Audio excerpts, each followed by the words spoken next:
छम छम। ई गाना तारा खाती बा। पिस्टल खोसल बड़ू का बुझाता। पालकी में होके सवार चली रे। अच्छा मैं तो अपने साजन के द्वार चली रे। रुकिए चंदन भैया, ये मेरे गोलू भैया के लिए है कि तहरा के केहुता कीता तकलीफ हो खेला। तहरा के केहुता कीता तकलीफ हो खेला। तहरा के केहुता कीता तकलीफ हो खेला। तहरा के केहुता आओ आओ शत्रुघ्न भैया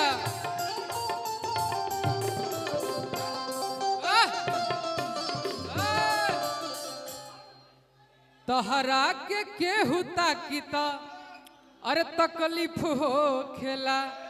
मार मार मार। अरे कि झरको से केहू झाकीता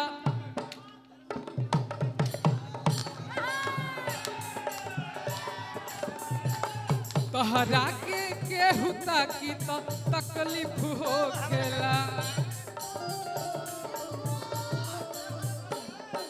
तहरा से मिले आईला हम तोहार गली।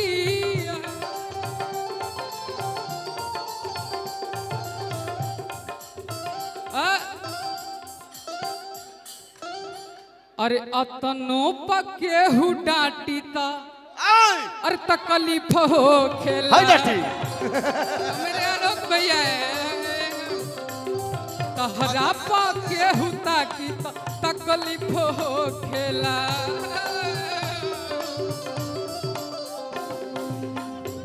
केहू दुनिया में नहीं है तोहरा सिवा हो।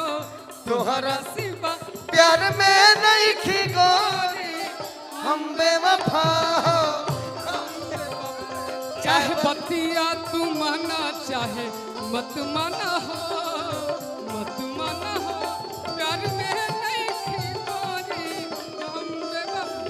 तहरा पके हुता के तकलीफ हो।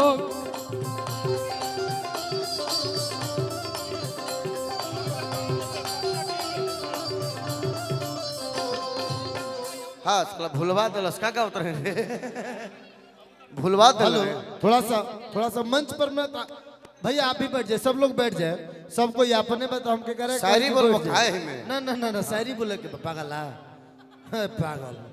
शायरी बोले के दिन में हमारा खाना खाए के पूछे के बा खाना खोई नहीं पानी पियो नहीं। भैया सब कोई बैठे मार भाई मार सुहा। हेलो हेलो मार दोस्त हरे बोला।